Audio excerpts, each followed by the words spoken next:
Some houses are built to shelter secrets. But Hawthorne Manor was a place where the secrets began to write their own story. Every wall had witnessed something. Every book hid a whisper of truth. And in that quiet library, a truth still breathed, long after its author was gone. Today I will take you to that truth. But remember, every truth comes with a price. It was a sullen, slate-colored Thursday in the forgotten reaches of Wexley County, when Detective Alistair Hargrove stepped out of his black automobile, the tires crunching on gravel slick with drizzle, as he gazed upon Briarstone Hall, a towering, time-worn manor suffocating under tangled ivy, and the burden of too many forgotten stories. The wind carried with it the scent of damp earth, and something fainter, older, the ghost of burned parchment, or the ink of letters never sent. The Hall stood not merely as a relic, but as a monument to a lineage that had buried its sins beneath layers of velvet drapery and dust-covered oil portraits, whose painted eyes now seemed to follow, unblinking, every outsider's move. Once a sanctuary for literary minds and scholarly opulence, the manor now murmured of secrets, the kind that crept between the walls at night and sighed beneath every creaking floorboard. Within the grand drawing-room, dark wood gleamed in the candlelight, and velvet curtains hung heavy like theater drapes waiting for a final act. The silence was almost reverent, until broken by the scratch of Lydia Moorcroft's pen, feverishly scribbling in her emerald-bound journal, eyes darting with barely contained obsession. Lady Eleanor Ashcroft, widow and sole matron of the estate, sat like a statue carved from pride and sorrow, her expression as unreadable as the faded diaries rumored to fill the manor's upper floors. Around her, invited guests sat with varied unease. Lieutenant Edgar Vale, loud and pompous, spilled war stories no one had asked for. Timid Ellis Granger, a historian with trembling hands, hovered near the window, as if afraid of both what was inside and what lay beyond the mist. Lydia, persistent and piercing, pushed questions with an edge that made people flinch. "Do you think the walls here remember?"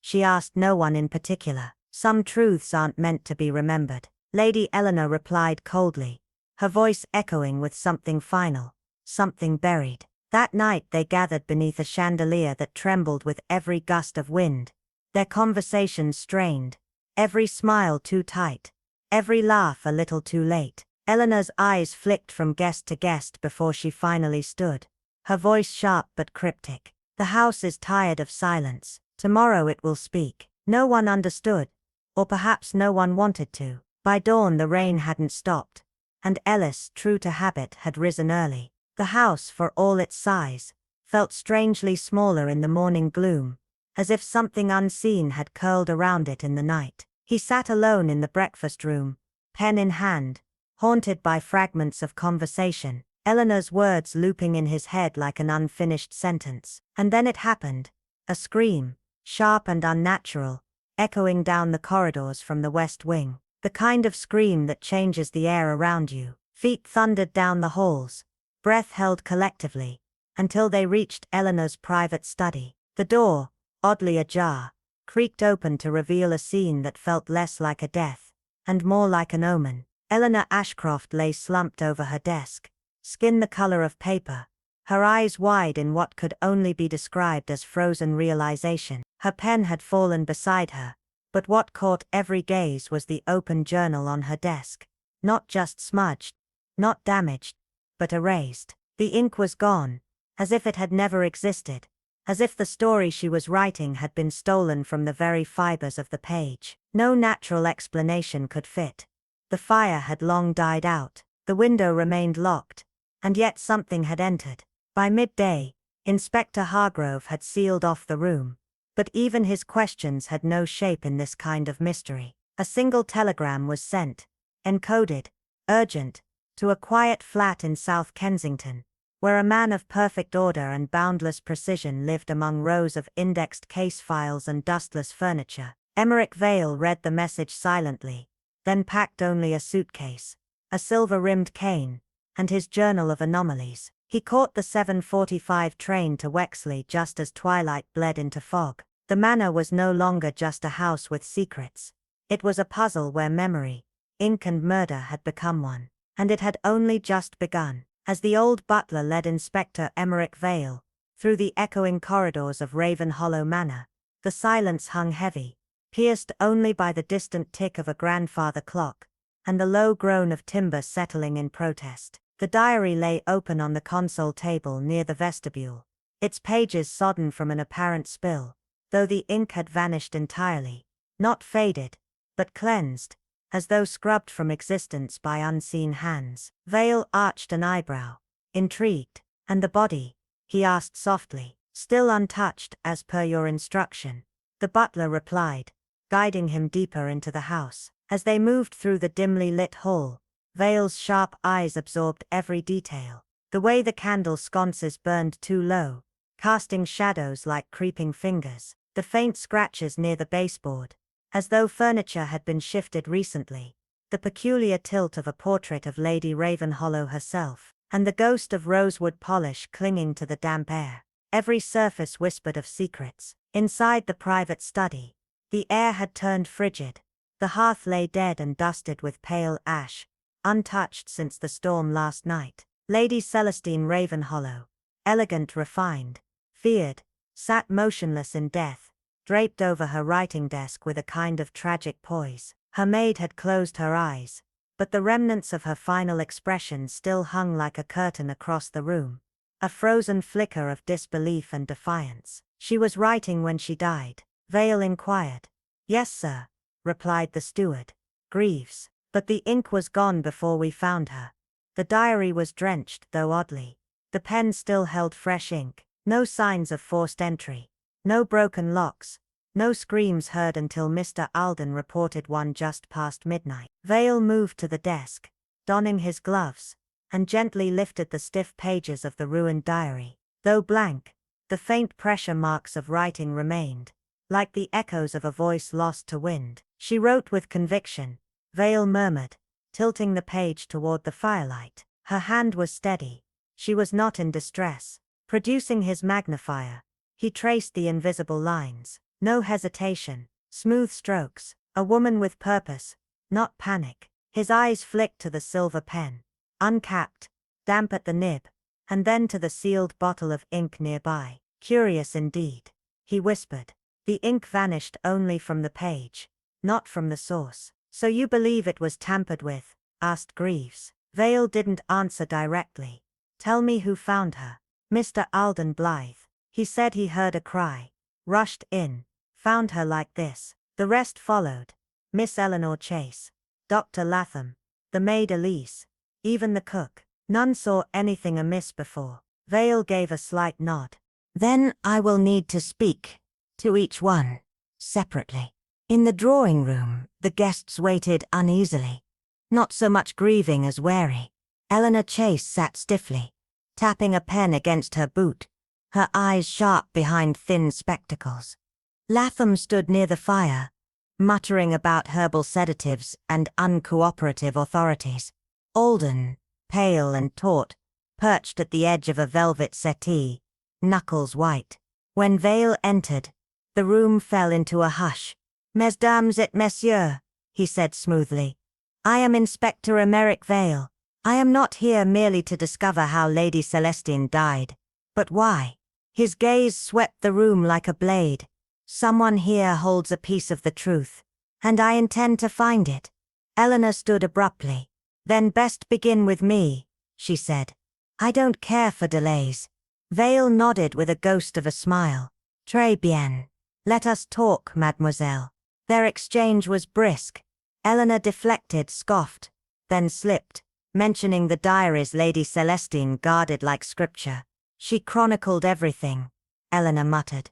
"Secrets, sins, blackmail perhaps." Vale's pen moved silently. Then came Alden, nerves frayed, hands trembling. "I admired her," he confessed. "I heard her scream. I swear I did. But by the time I got to the study," he trailed off. Vale studied him silently. Something in this house was beginning to stir. Not just death, but a pattern, a presence. The ink had disappeared, but the truth had not. It was simply hiding, waiting to be unearthed. The morning mist wrapped itself around the manor like a shroud, thick and stubborn, veiling the grounds in a hush that felt almost reverent, as though the house itself had entered mourning. Inside, every creaking floorboard and ticking clock seemed to whisper secrets not meant for daylight. Detective Silas Merrow sat alone in the glass-paneled sunroom, not for warmth, as the chill lingered even behind the panes, but for the isolation it offered his thoughts. A silver tray beside him bore evidence not just of a crime, but of an erasure, one deliberate, meticulous, and chilling. There was a fountain pen, ornate but recently used, an ink bottle full but suspiciously thin in texture, and a blotting paper faintly bruised with ghost-like impressions. The victim, Evelyn Vexley, enigmatic patron of literary minds, and a woman whose charm concealed thorns had been discovered late the previous night, collapsed across her writing desk, the final page of her diary soaked and stripped of its ink, as if the truth had been rinsed from existence. And yet the pen still dripped. Merrow, no stranger to deception, recognized this not as a spontaneous death, but a performance, painstakingly curated and meant to mislead. He dipped a fresh parchment into the bottle, wrote a few testing words, and watched as they paled, the letters dissolving until only the paper remained, as if secrets recoiled from exposure. Invisible ink? No, something subtler, chemical, unstable, intentional. The kind of ink chosen not to protect the writer's thoughts, but to ensure they could be taken from her. Alongside the ink lay a half-burnt envelope, retrieved from the fireplace, its edges curled and blackened by heat, yet part of a name survived. Trask, linked to a discreet solicitor in London, known for rewriting the final wishes of the wealthy in utmost secrecy. Inspector Greaves, tight-lipped and uneasy, confirmed Evelyn had alluded to changes in her will only days before her death. That alone whispered of motive. But Merrow's attention shifted to the blotting paper now beneath his magnifying lens. He whispered fragments as he read, "Not my reflection, it was her. She wore my face." Red pages missing again. A sentence scattered in fear, half swallowed by urgency, yet its terror rang loud. Evelyn hadn't just written what she feared. She wrote who she feared, someone she thought she knew, or perhaps someone who mirrored her too closely. The mention of the red diary, an item never recovered, hinted at another journal, hidden or destroyed, possibly containing the names and sins of those within these very walls. Downstairs, the house groaned under the weight of silence. Guests pretended civility at breakfast, faces pale, voices lower than usual, movements too rehearsed. Dr. Haven sat stoically, his eyes never lifting from the untouched plate. Lorna Thorne, once Evelyn's closest confidant, spilled tea twice with a trembling hand. Cyril Dane, a once acclaimed author whose fame had been fading, glanced too often at the door, as though waiting for someone who would never return. All of them had history with Evelyn, all of them had something to lose. But as Merrow watched the ink disappear from the paper again, he knew the killer hadn't just tried to silence a woman. They had attempted to rewrite the very truth itself, to craft a perfect fiction in which motive, memory and murder vanished like letters on a burning page. Yet the mistake was fatal, for while ink could fade, intent never did. And within the silence of these walls, guilt like blood, always seeped through, no matter how cleverly it was concealed. By the time Inspector Duran returned to the study, the storm had not yet broken, but there was a heaviness in the air, the kind that made walls seem to listen and silence feel deliberate. He didn't look at Eleanor Blackwood's cold form, or the elegant mess atop her writing desk. Instead his eyes moved like a needle across fabric, seeking flaws in the weave, the angle of the overturned chair, not violently pushed but nudged, enough to suggest someone had stood in quiet urgency. The fireplace, its soot unsettled as though stirred not hours ago, but moments before discovery, and above it the ornate clock stilled at 9:47. Its hands stubbornly paused mid-movement, as though they too had witnessed something they couldn't bear to continue measuring. "Who winds this?" he asked without breaking his gaze. Vera Lang, the maid, crept in like a shadow, summoned barely in her 20s. Her eyes ringed with sleepless guilt. "I wind it daily, sir. Every morning at 8, she whispered, twisting the fabric of her apron. "But yesterday," her voice faltered. "I didn't get to it before." The pause said more than words. Before she was found. Duran didn't speak immediately. Instead he walked to the clock, brushing a gloved finger along its surface. Then it stopped. "During the hour she died," he said quietly. Vera nodded, eyes shimmering. "I saw her light still burning at 9:40, sir. I was on the landing, carrying linen. Her room was lit, I swear it." That detail, given unasked, shifted something in Duran's mind. He turned to the fireplace once more. 3 logs, he muttered, half to himself. 2 burned to the bone, 1 fresh, untouched by flame. He crouched, prodding gently through the ashes until a dull glint caught the light. A warped corner of a photograph, barely larger than a coin, edges curled and blackened by heat, but not completely lost. The edge of a polished shoe, a floorboard beneath, a memory someone had tried to erase in haste. But why destroy a photo, unless it showed something damning, something impossible to explain? That afternoon, under dull grey light, Duran requested a full tour of Wexley House. Vera led, and Inspector Mallory followed in skeptical silence as they wound through tight corridors and ivy-crawled staircases. Duran mentally mapped every entryway, every blind spot. Each path, he muttered, loops back to the study. Convenient, or calculated. They paused at the writing room, where guests left journals, manuscripts and scraps of their inner lives. Duran stopped before a red leather-bound journal, sleek but worn, the name Lydia Thorne embossed in gold. "This," he said, lifting it gently, "is the same model as the one found at the scene. But this one had weight. It had been used." The pages bore the subtle curve of repetition, opened, closed, written in again and again. In contrast, Eleanor's diary had seemed new, edges too crisp, binding too tight. "Not replaced," Duran whispered. "Switched. Or forged. A copy with vanishing ink perhaps. Pages missing, secrets extracted. Words stolen and replaced with absence." That night, as the wind finally screamed through the windows, rattling their frames, Duran sat in the drawing room, 2 red books before him. Identical at a glance, but worlds apart. One was a tombstone for truth, soaked and blank. The other, a living, breathing relic of daily confession. "They switched them," he said to Mallory, who had just entered with grim news.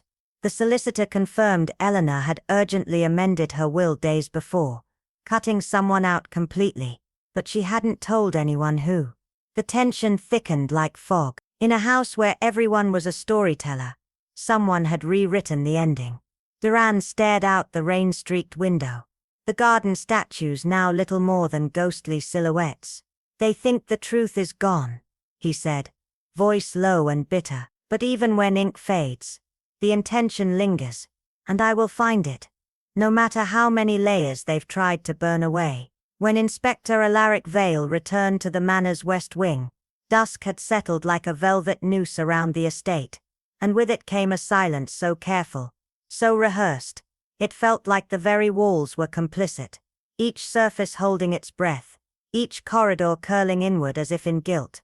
The heavy air was laced with the scent of old wood and storm-damp drapes, and as Vale stepped into Lady Isadora Merrow's study, the place where her body had been discovered 2 nights prior, slumped at her writing desk like a puppet with its strings cut. He paused, allowing the quiet to speak. The room was too orderly, unnaturally so, as though someone had tidied grief into submission. The desk in particular was pristine, unsettlingly untouched, with 2 diaries sitting side by side, innocent in appearance, yet screaming subterfuge to a trained eye. One, slightly glossier than the other, carried the sheen of recent handling, its pages stiff and unsullied. Vale didn't reach for it.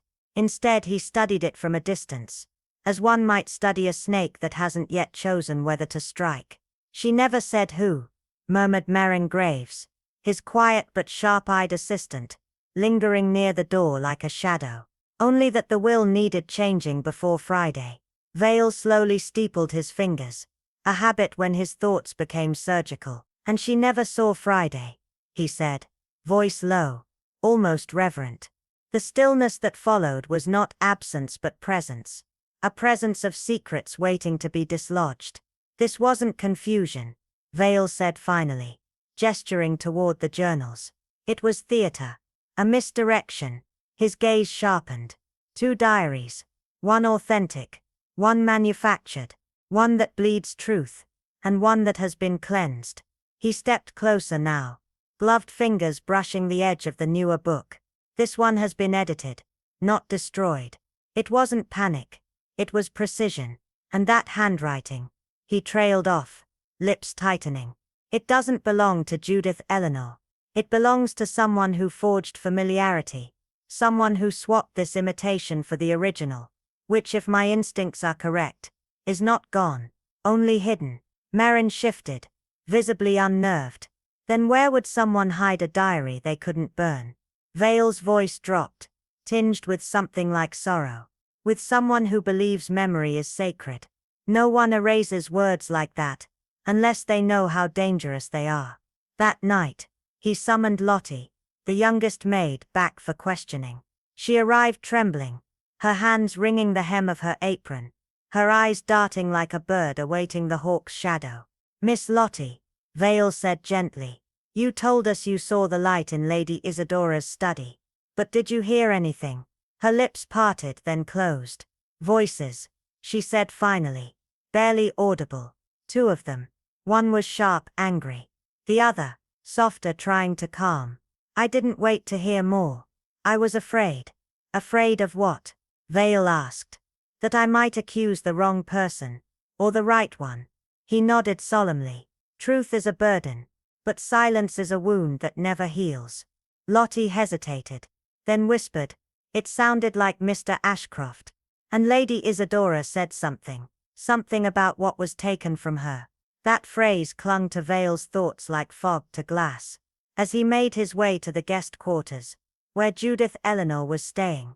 She was at her vanity, wiping away the remnants of rouge and composure with swift, controlled movements, as though scrubbing away some invisible mark. Inspector, she said without turning, catching his reflection. Come to accuse me, I imagine. Not tonight, Vale replied softly. Only to ask about your writing. She blinked, eyes narrowing slightly. What of it?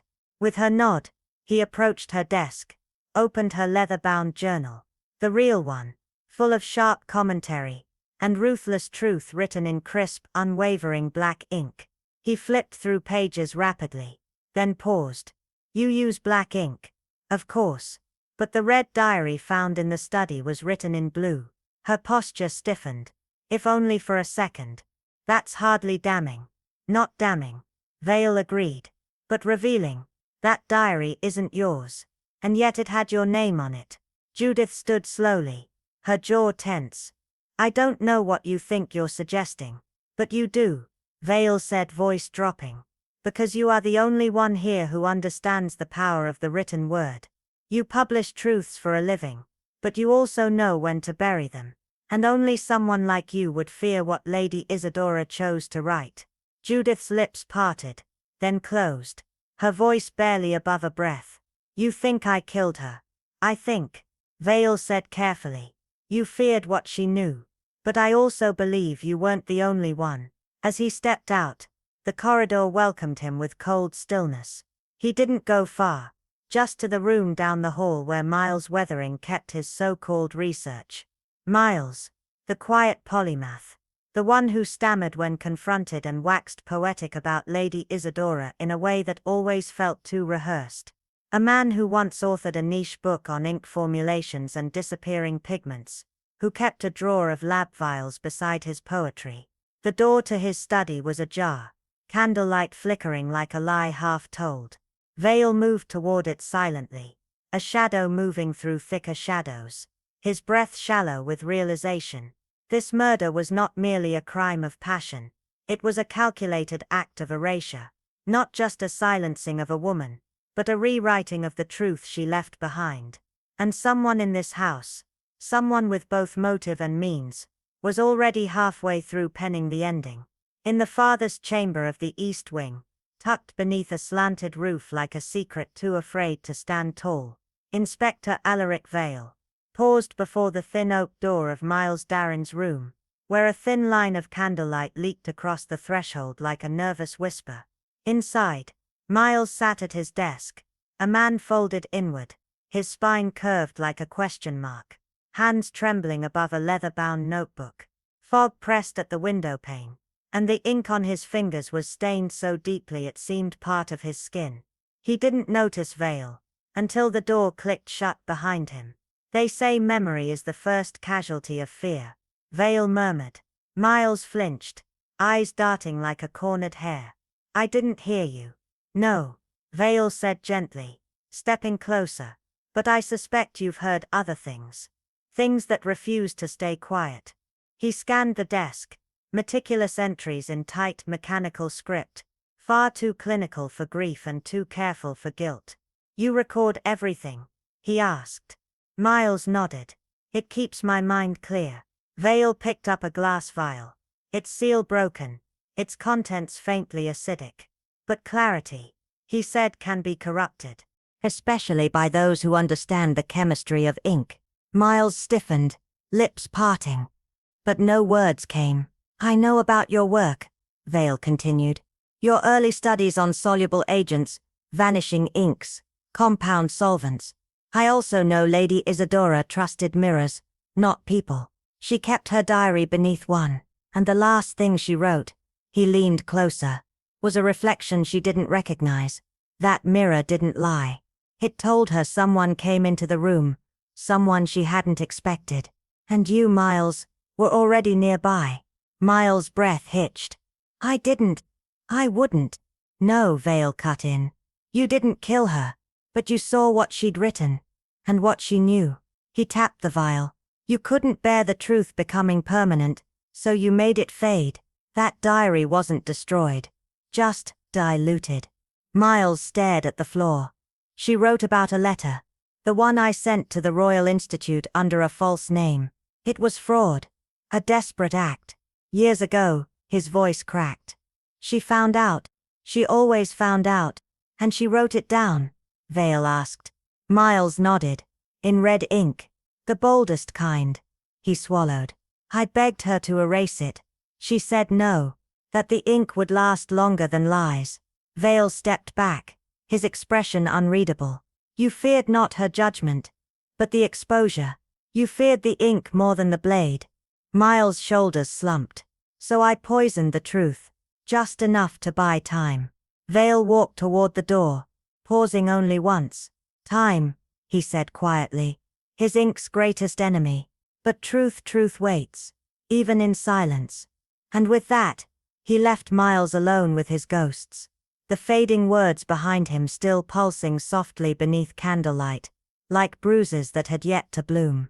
After Miles' Dalrymple had been escorted away, his face a portrait of guilt, Inspector Poirot remained standing alone in the guest room, his gaze fixed on the window. The fog outside swirled in heavy oppressive tendrils, like 1,000 secrets hiding in plain sight. The house, once bustling with energy, now felt empty, each creak of the floorboards under his feet a reminder of the unresolved tension that clung to the walls.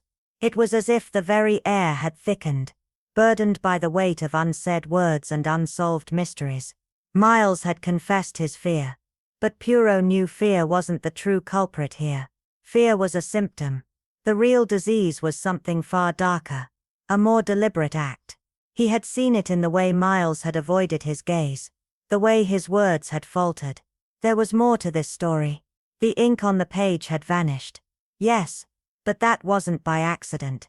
The truth had been carefully erased, hidden behind a curtain of panic and desperation, as if someone had known exactly what Lady Frances would write, and had acted swiftly to stop it. Poirot's thoughts simmered with growing suspicion. He turned slowly, tapping his cane against the wooden floor, the sharp sound breaking the silence, and whispered to himself, "Someone else knows. Someone else knew the ink would vanish." The words felt like a key unlocking a door. And in that moment, Poirot knew the answer wasn't buried in the confession of a guilt-ridden man, but in the actions of someone far more calculating.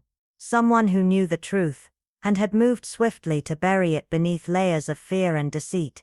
With a decisive step, he left the guest room, and made his way to Lady Frances's private study, where the remnants of the fire still smouldered.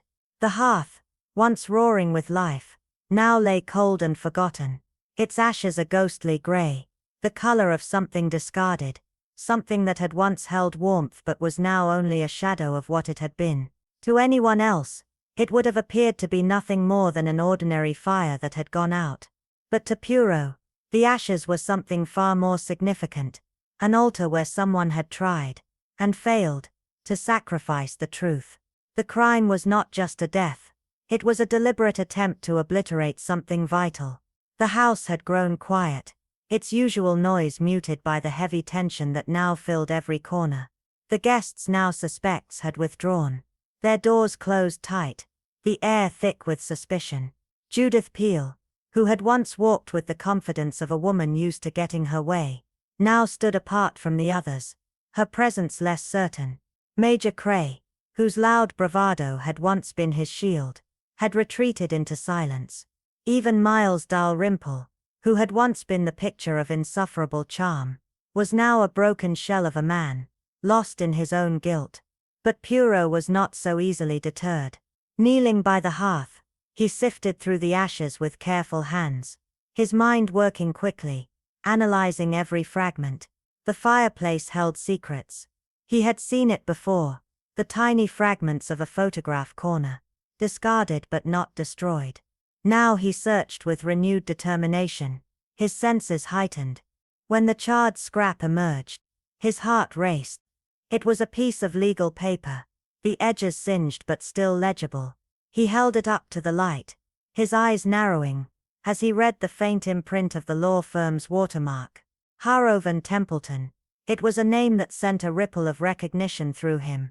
She was burning her will, he muttered to himself.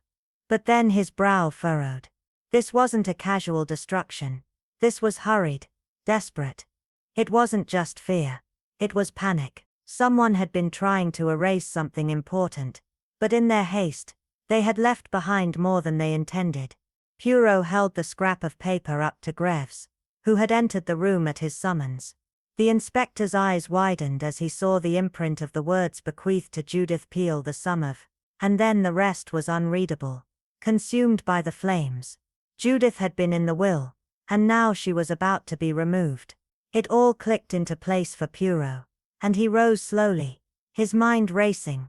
Someone had wanted to stop Lady Frances from making that change, and they had acted with brutal efficiency, hiding the truth beneath the smoke and flames.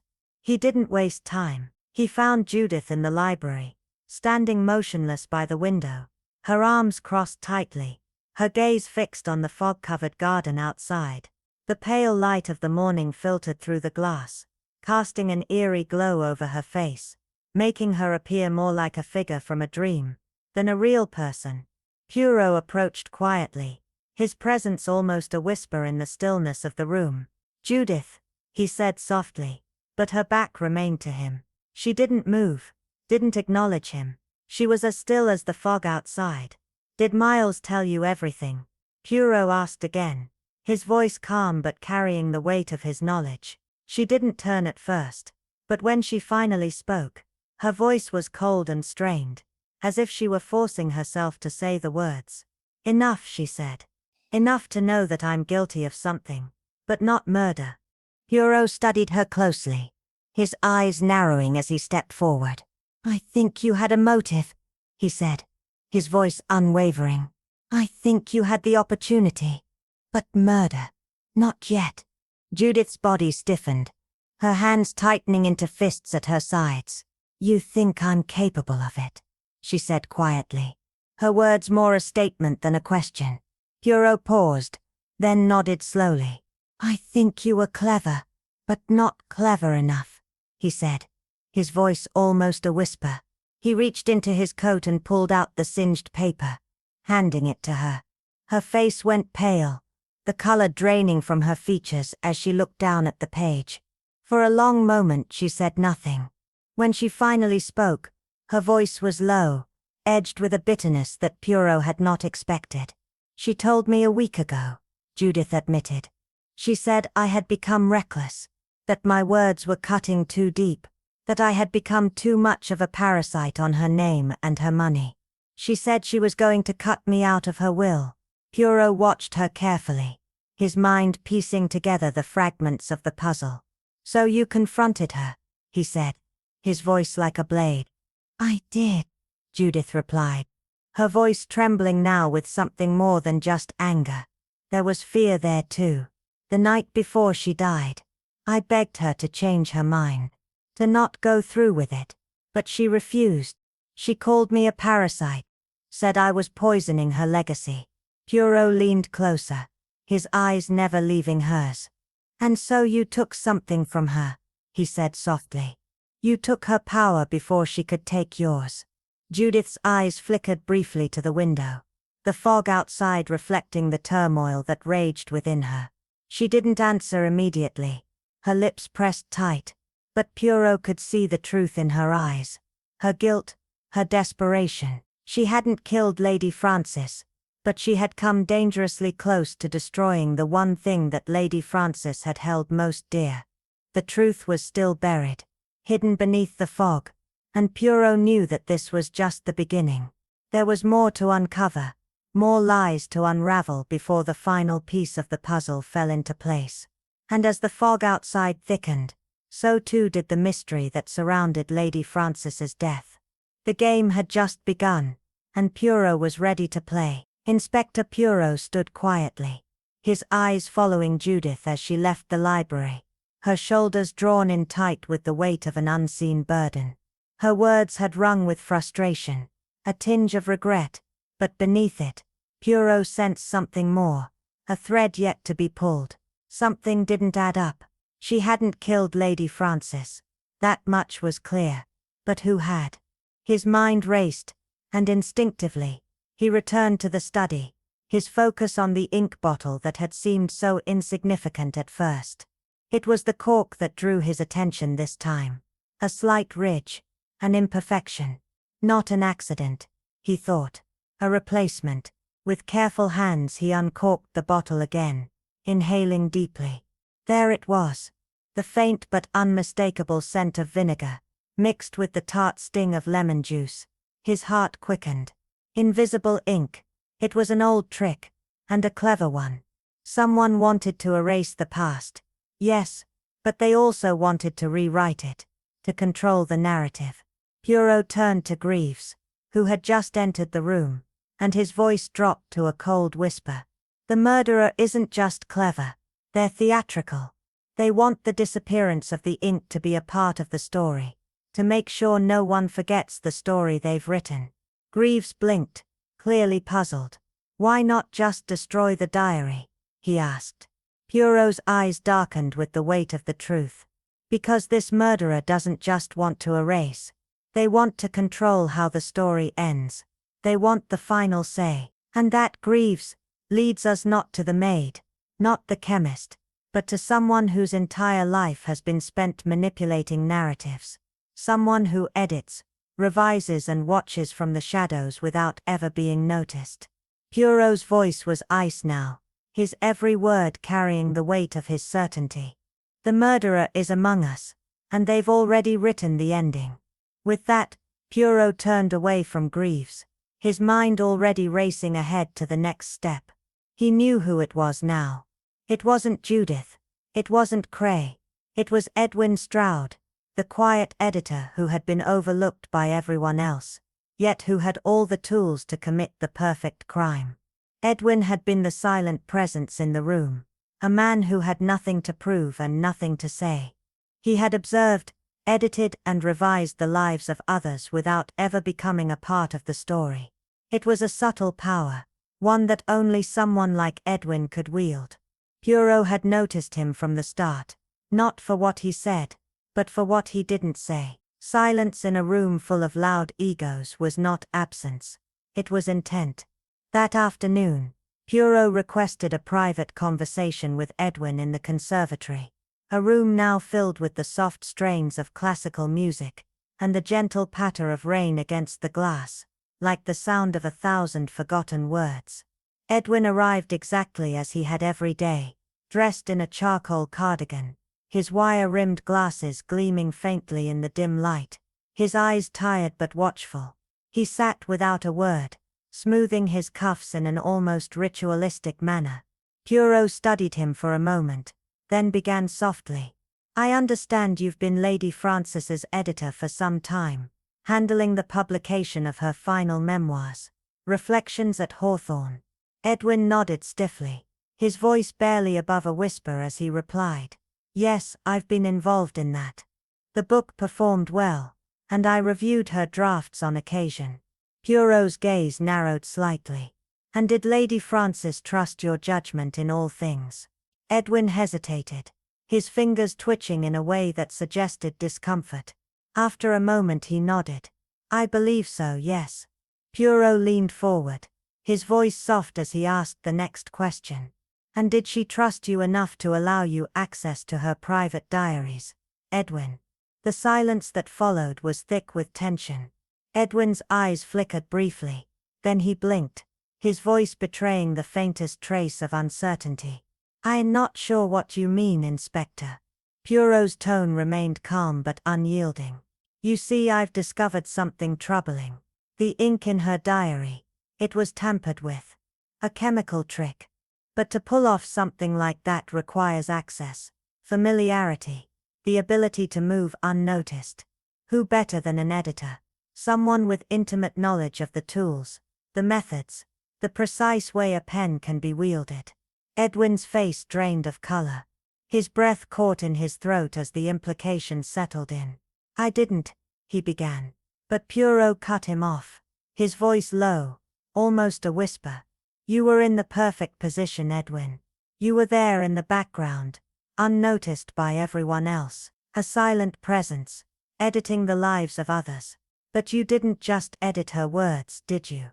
You edited her life, her legacy. You erased what didn't fit, what threatened your place in the narrative." The words hung heavy in the air, and Edwin's shoulders slumped. He didn't respond at first, his eyes darting to the floor, to the glass, to anywhere but Poirot's gaze. The truth was unraveling, and he knew it. The quiet editor, the man who had been overlooked by everyone, had been the one with the power all along. In his silence he had wielded the most dangerous weapon of all, the ability to erase, to revise, to control the story. Poirot watched him carefully, the final piece of the puzzle falling into place. Edwin had been editing the narrative, but this time, the consequences of his revisions were deadly. Judith's words hung in the air like a fog, thick with implications, and yet, strangely devoid of clarity. "I didn't kill her," she whispered, almost as if trying to convince herself. Poirot watched her carefully, his sharp eyes catching the smallest tremors of doubt in her voice. "Then who did?" he asked, his tone soft yet piercing. Judith flinched but held her ground, eyes briefly darting away. "Maybe it was Cray," she muttered, her voice betraying a flicker of uncertainty. "He hated her politics. Or Lydia, perhaps. She was more than just a maid, you know. She was burdened, bound by guilt. But no, I didn't do it," she repeated. Poirot stood motionless, absorbing the weight of her words. They felt rehearsed, yet somewhere in the edges of her confession, there lingered something raw, something he had yet to uncover. As she left the room, her shoulders slumped with the weight of unspoken thoughts. Poirot remained, drawn back to the ink bottle on the desk. Something in it called to him, something beyond the ordinary. Upon closer inspection, the cork was slightly askew, a subtle anomaly he hadn't noticed before. He uncorked it, inhaling the faint familiar scent of vinegar and starch, lemon juice, the oldest trick in the book. Invisible ink, a means of erasure, but also of rewriting. With a faint smile, Poirot turned to his colleague, Greaves, who had re-entered the study. "The murderer," he said, "is not only clever, but theatrical. They didn't simply want to erase, They wanted to rewrite. They want control over the story. Greaves looked at him, perplexed. Why? Why go through all this trouble? Poirot's eyes gleamed, and his voice dropped to a conspiratorial whisper. Because the murderer is not just anyone. They are someone who understands the power of narrative. Someone who manipulates, edits, revises, but never writes in front of others. Someone who holds the pen, but never reveals their hand. He paused, his gaze narrowing. The murderer Greaves is among us, and they are rewriting the ending to suit their desires. Chapter 7 unfolded slowly, like a mystery unraveled thread by thread. In the heart of the manor, amidst the din of ego and suspicion, there existed one figure who had gone unnoticed, a silent observer among louder voices. Edwin Stroud, the editor from Finch and Braxton, had remained largely invisible, his presence always polite, never challenging or flattering.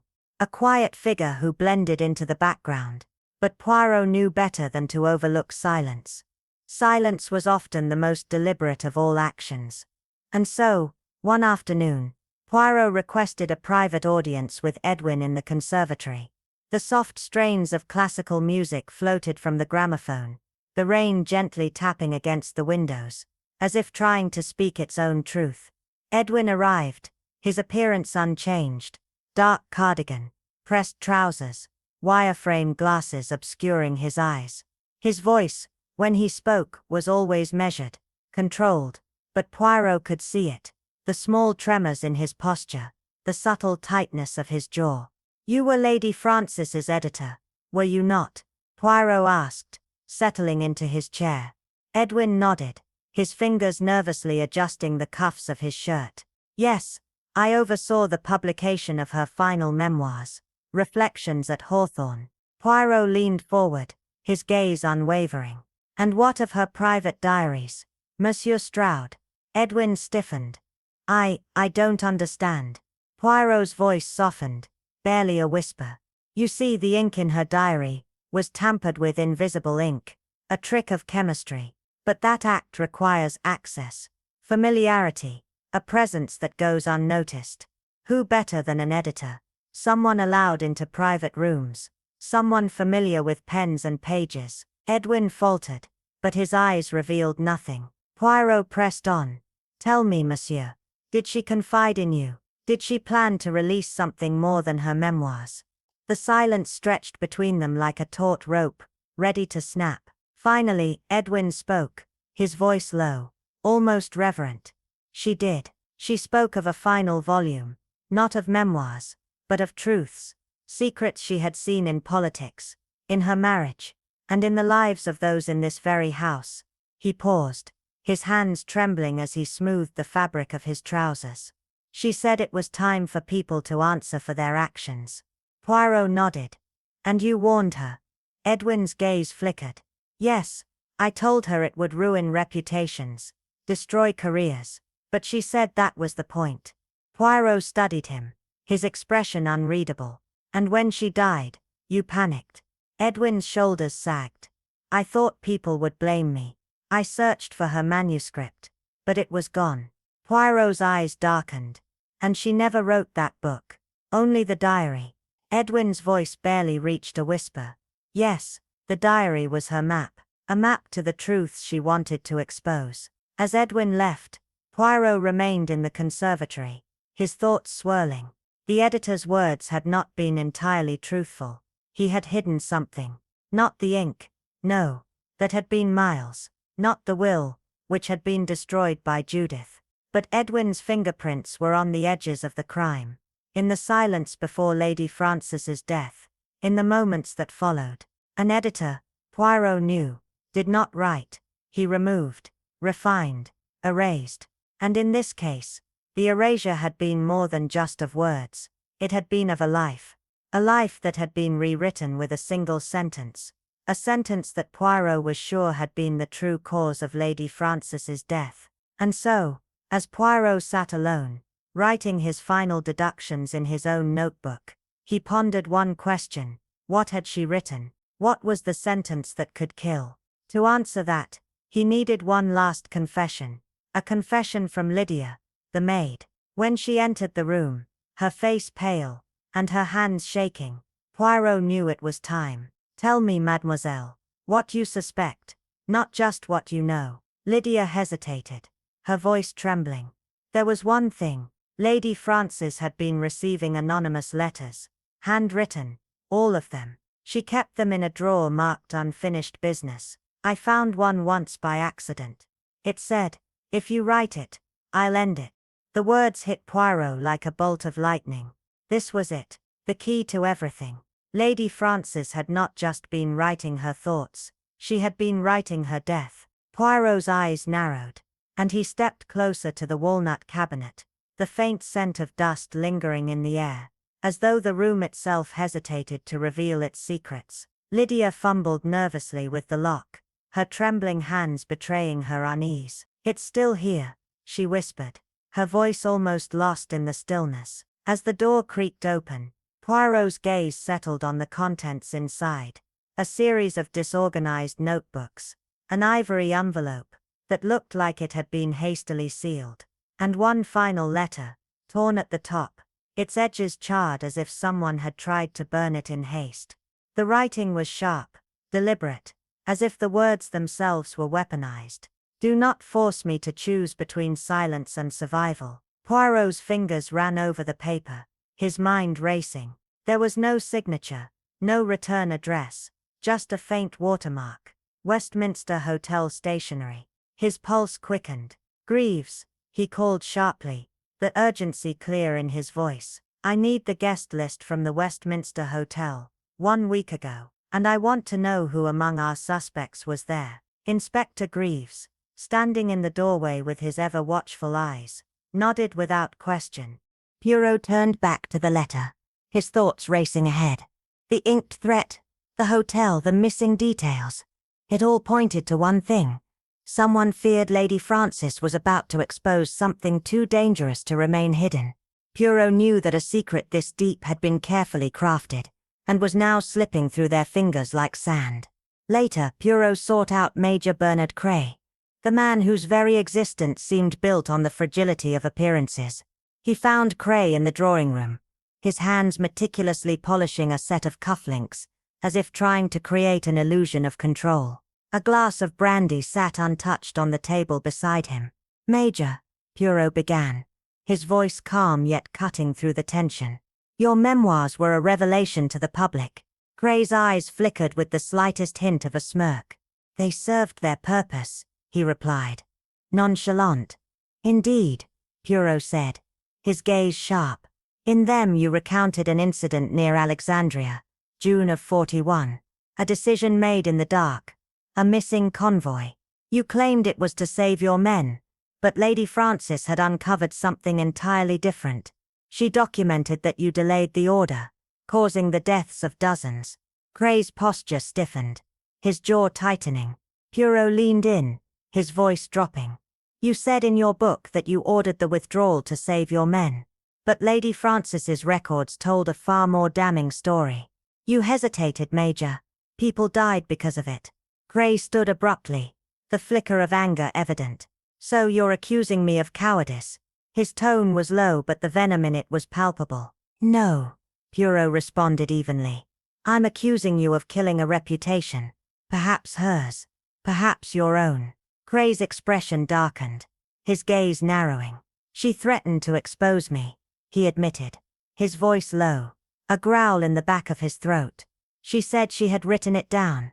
I told her if she did, I would burn it." Poirot nodded slowly, his mind piecing together the puzzle. And perhaps someone else did just that. As the night deepened, Poirot returned to the study for the third time. The room felt charged, as if the walls themselves were holding secrets they were desperate to keep. The fire had long since died out, but the dimming light seemed to have an unnatural weight, pressing down on him. Poirot's gloved hands clasped behind his back as he stared at Lady Frances's desk, at the empty blotter, the untouched pen. There was something about the mirror, its Victorian frame, dulled with age, its glass still sharp and clear. She sat here, Poirot whispered to himself. She wrote and then, someone entered. He moved, positioning himself in the chair as Lady Frances would have. And from this vantage point, he could see not only the door but also the faint reflection in the opposite mirror. A reflection that had seen the crime. "There are 2 mirrors in this house," Poirot murmured. "And neither of them lies." The next morning, Poirot called everyone to the drawing room, his tone commanding. There would be no excuses, no delays. The guests gathered, uncertain and tense. In their faces, Poirot saw the masks of fear and guilt. They were not just afraid of what might be discovered. They were terrified of what might already be known. It was then that Poirot knew, with chilling certainty, that Lady Frances's death was not just the end of a life. It was the end of a carefully constructed web of lies. And the truth was about to shatter everything. The sentence that had been written, that could end a reputation, was still out there, and someone somewhere had read it before it vanished. The room was thick with tension, the air heavy with secrets that were now on the cusp of being unveiled. Poirot, standing tall before them all, let the silence grow like a slow, suffocating tide. His gaze swept over the assembled faces, each one a mask of anxiety, guilt or fear. The fire had long since died, but the embers of their collective lies still burned bright. With a slight tilt of his head, Poirot began, his voice calm yet imbued with an unspoken weight. "This is it. The final act." His eyes locked onto each person as he spoke, as though peeling away their layers with every word. "A woman is dead, and her last words are now nothing but shadows in the wind. But they were not erased. No, they were stolen, taken from her by one of you." He raised the empty diary, its blank pages a symbol of the truths buried within these walls.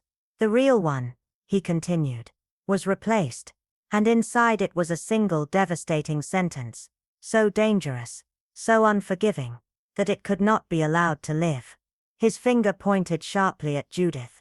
"You feared being written out of her will. You, Miles, feared the collapse of your career and your fraudulent science. Cray, you feared disgrace, a military lie uncovered. Edwin," Poirot's voice hardened, "you feared the destruction of your literary empire, a carefully constructed house of lies." The room grew colder, as though the very air itself recoiled from the weight of truth. Poirot paused, letting the tension mount, before continuing with deliberate slowness. "But none of you are murderers." The words hung in the air, heavy with meaning, and for a brief moment, the entire room held its breath. Poirot turned toward the desk, his movements sharp and sure. "Lady Frances died of cardiac arrest. Yes, natural, but triggered by something far more insidious. Shock. A truth so unbearable that it stopped her heart." He held up the red diary, flipping it open to the last page. Inside, hidden in the lining, was a tiny slit, barely visible, where someone had pressed a second page. Carefully, Poirot pulled it out, his eyes scanning the water-stained paper before reading aloud. "I know who forged my husband's letters to the Prime Minister. It was Edwin Stroud. He sent them to gain favor and climb the social ladder. I have proof. It ends tonight." The words struck like a bolt of lightning. The room shattered into stunned silence. Edwin staggered back, his face paling as his hands gripped the edge of the fireplace. "She wasn't supposed to," he whispered, but Poirot's eyes narrowed with cold precision. "She trusted you. She told you everything. And yet you couldn't bear for her to expose you." He turned to the others, their faces shifting from disbelief to a cold, cruel understanding. "You didn't kill her," Poirot said softly, "but you killed her truth. You snuck into this very room, swapped the diary, soaked the pages with your own ink, wrote meaningless lies to cover your tracks, and hid the real page where no one could find it. You stole her truth, and in doing so, you sealed her fate." Edwin's expression crumbled, his hands falling to his sides. "I didn't think it would kill her. I just wanted it to stop," he muttered, the weight of his actions sinking in. Poirot's voice softened, but the words were no less damning. "It was not murder by law, but it was a murder of intent. She died knowing she had been silenced." The room was still, the only sound the faint rustle of paper in Poirot's hands. "Justice," he said quietly, "sometimes comes too late. But the truth, The truth never vanishes. Not truly. Not even in disappearing ink. The following morning, as the pale light of dawn stretched across the desolate lawns of Hawthorne Manor, the storm that had gripped the countryside seemed to have retreated, leaving behind a heavy stillness. The guests, now stripped of their pretensions, gathered once again in the drawing room. It was no longer a gathering of intellectuals and egos. Now it was a tribunal. Poirot stood by the window, arms folded, his back straight as he surveyed the scene. "You are all writers, in your own way," he said, his voice calm yet penetrating. "Editors, scientists, journalists, storytellers. Each of you knows the power of the written word.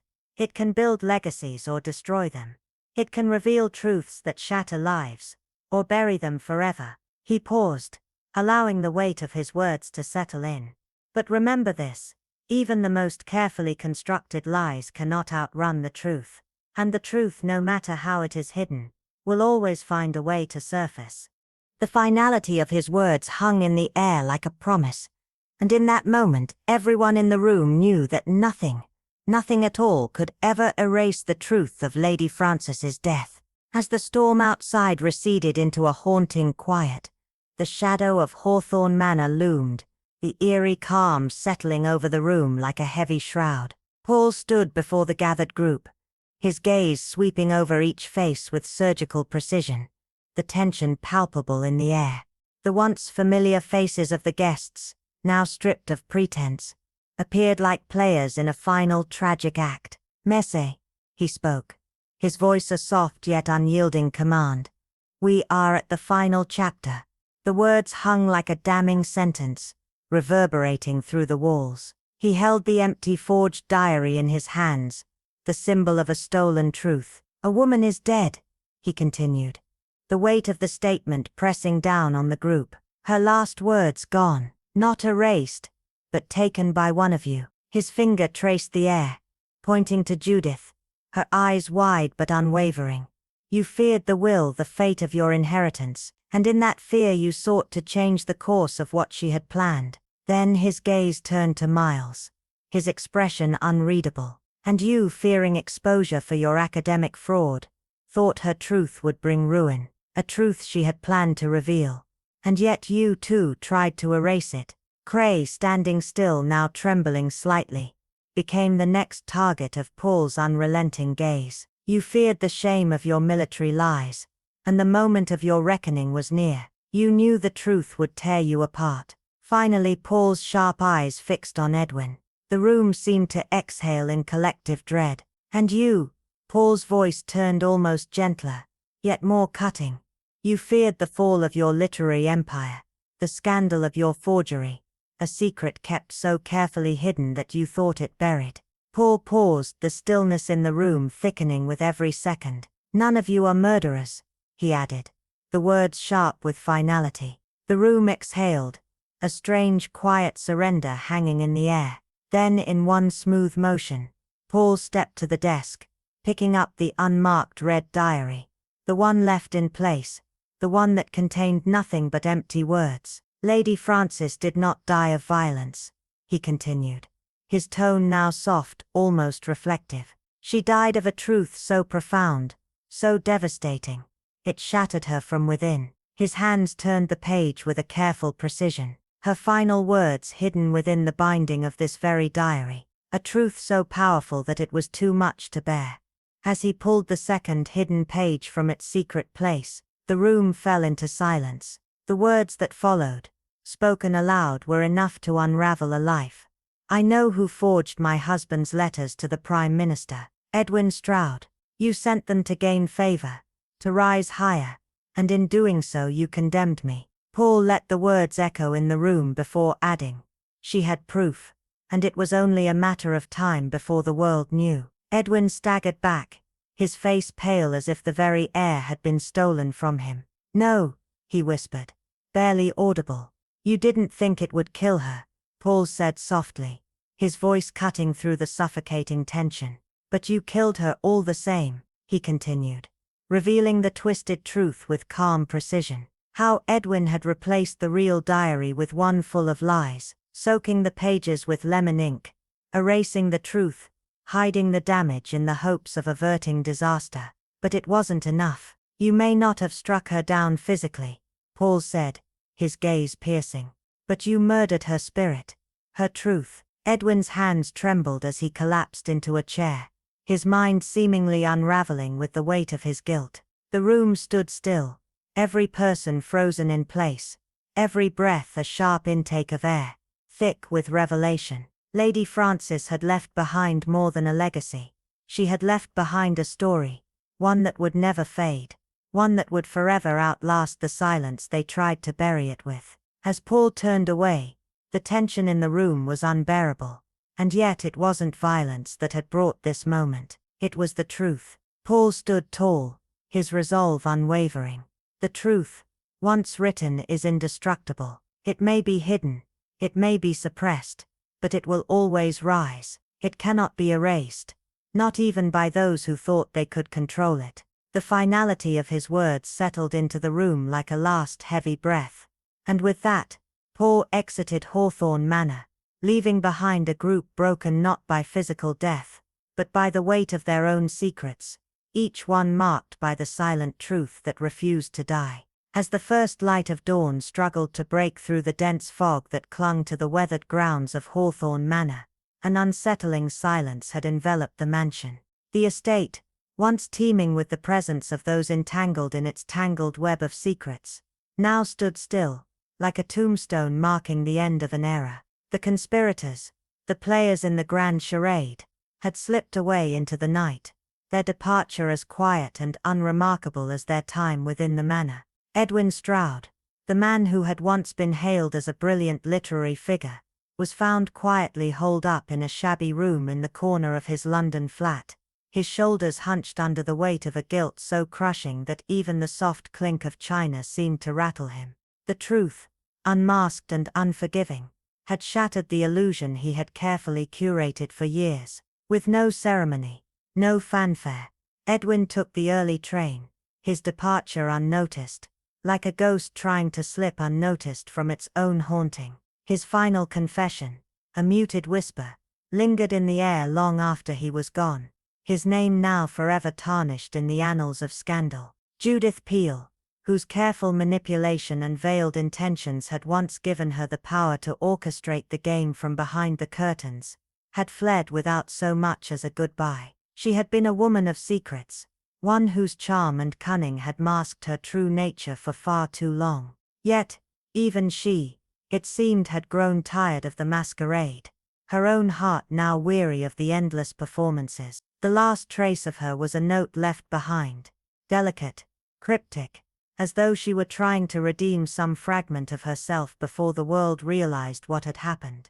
The same world that had once adored her now whispered about her treachery, but none could say with certainty where she had gone, nor what drove her to flee with such haste. It was as if the very walls of the manor had rejected her, and she had taken her leave, vanishing into the ether with only the faintest trace of her presence left behind. Miles Dalrymple, the scholar who had once claimed to know the truth behind Lady Frances's words, had disappeared into the recesses of his study, burning everything that could connect him to the scandalous tale. The pages that had once borne the weight of Lady Frances's final thoughts were now nothing more than ash and smoke in the fireplace. His eyes, heavy with regret, seemed to weigh every decision made in the past, as though erasing his tracks would somehow absolve him of the guilt he felt for having been part of the twisted narrative. But even in the solitude of his final moments at the manor, there was no defense, no justification for his actions. He had betrayed not only Lady Frances, but himself. The finality of his departure, quiet, unnoticed and without protest, felt like the last breath of a man who had long ago lost any sense of self.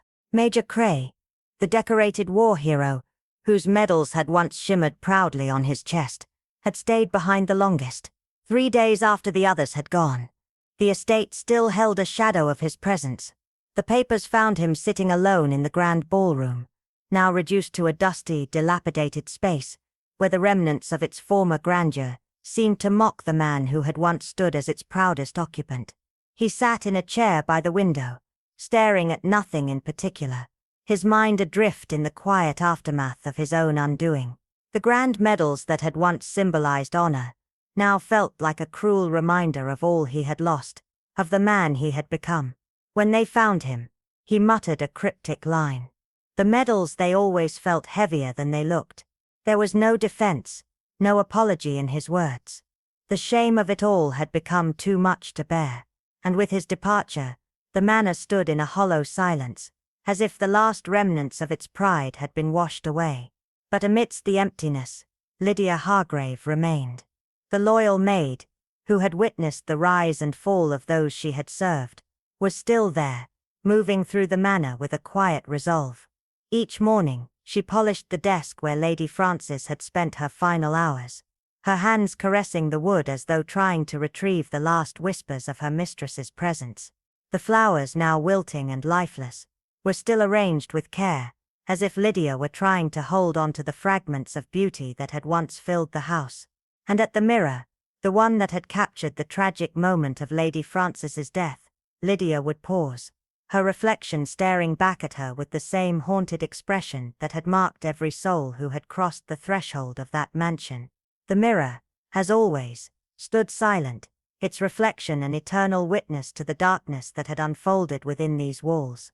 In his quiet London flat, Hercule Poirot sat with a cup of warm chocolate in hand, his mind still occupied with the final report from Inspector Greaves. The telegram in his hands was crisp, clear, the words devoid of emotion. "Case closed," it read. Edwin had confessed to tampering with the diary, his threats nothing more than the desperate actions of a man trying to conceal the truth. The time of death was consistent with stress-induced cardiac arrest, and no physical evidence had been found to link anyone to the direct cause of Lady Frances's demise. The remaining suspects had been cleared. The report ended with a sense of finality, the words closing the book on a case that had consumed the minds of many. Yet Poirot, ever the detective, knew that there was more to the story than what the paper conveyed. The truth had always been there, hidden in plain sight, and while the case may have been closed, the deeper narrative remained unfinished. The photograph on his table, taken by Greaves at Poirot's request, caught his eye. The image of the mirror, its surface clear and undisturbed, reflected Lady Frances in the final moment of her life. The pen she held was caught mid-motion, her face frozen in an expression of surprise, as if she had sensed someone's presence behind her. But it was the door behind her that caught Poirot's attention. It stood ajar, a subtle but crucial detail, as if the answer to the mystery lay within that one simple gesture. In his mind, Poirot already knew who had entered that room, but the mirror, he believed, had given the story its final witness. He placed the telegram down, his voice barely a whisper as he spoke to the empty room. One sees clearly only when one stops looking for lies. The truth, Poirot understood, had always been there, in the reflection, in the silence, in the things left unsaid. Lady Frances Langford's final funeral took place under a grim sky that threatened rain but held off just enough to cast a pall over the proceedings. The stone chapel in Barkham Hollow stood against the bleak landscape, its weathered stones bearing the weight of centuries. The few villagers who had attended the service stood awkwardly, uncertain whether they should mourn the woman who had once been so full of secrets, or simply observe the passing of time.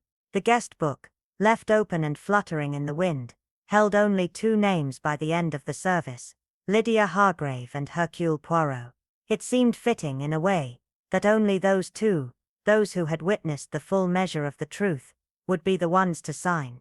No one else had dared, and perhaps none were left who truly understood. The service was silent, the air thick with unspoken words, as the mourners filed out into the mist, leaving behind only the echoes of a tale that would never truly be forgotten. Poirot, standing at the grave of Lady Frances, did not speak. His presence alone was enough. There were no final words, no grand revelations. The case had been solved, but in the quiet stillness of that moment, Poirot understood, some truths could never be buried.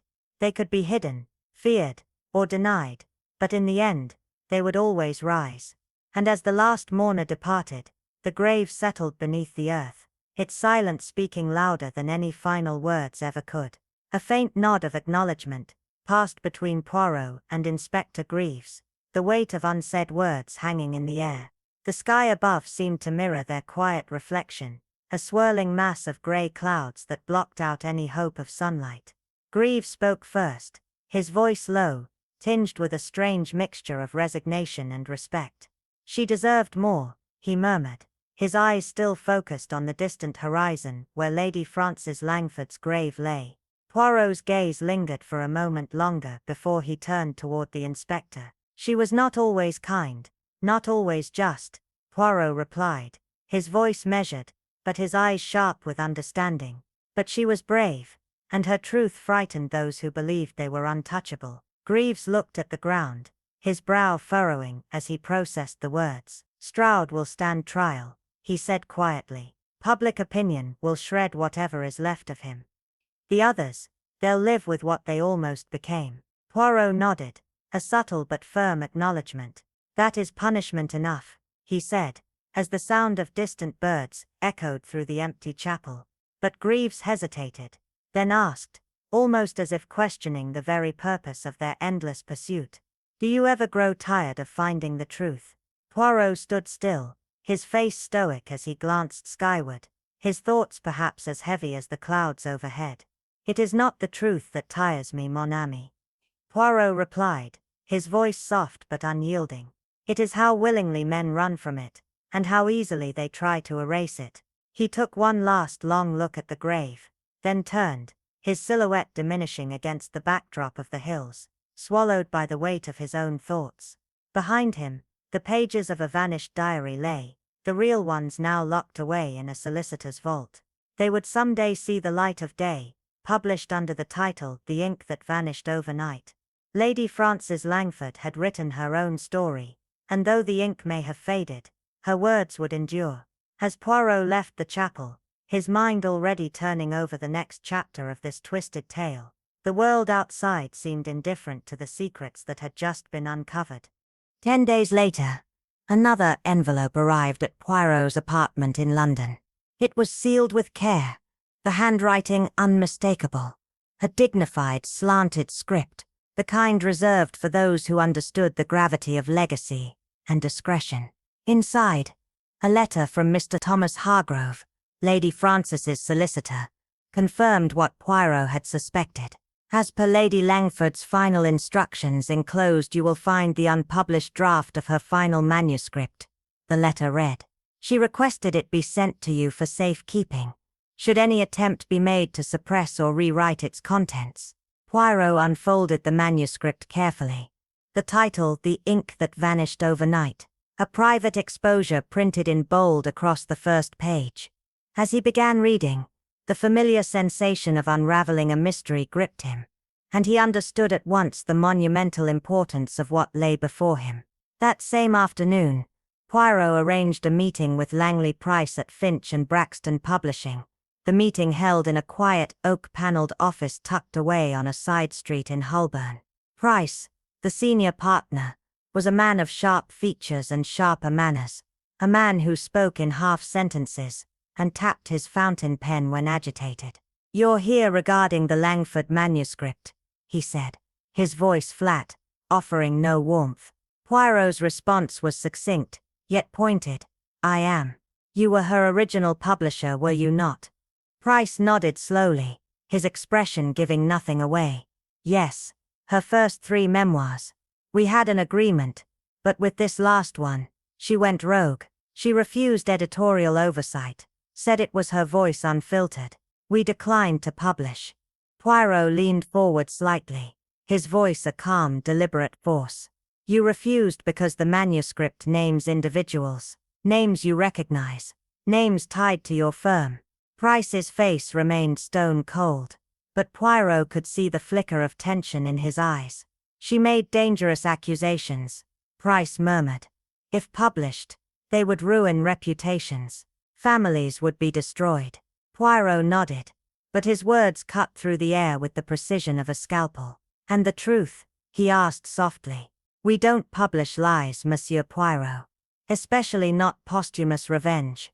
Poirot's smile was small, but there was an unmistakable glint of triumph in his eyes. Then let me ask you something simple. Did you know Edwin Stroud had been forging letters under Lady Langford's name for political gain? Price's fingers froze mid-tap, his pen hovering in the air as Poirot continued, his voice a silken threat. Did you know these forgeries were used to secure contracts, even a government grant to your firm? For the first time, Price's facade cracked, his jaw tightening. Poirot reached into his coat and placed the notarized manuscript on the table between them.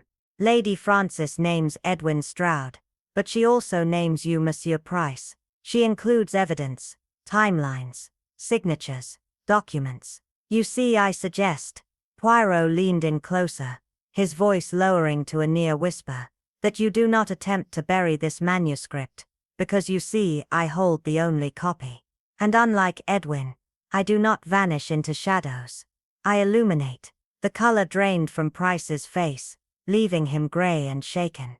His jaw clenched, but there was no denial in his eyes, only the stark realization of what Poirot had just exposed.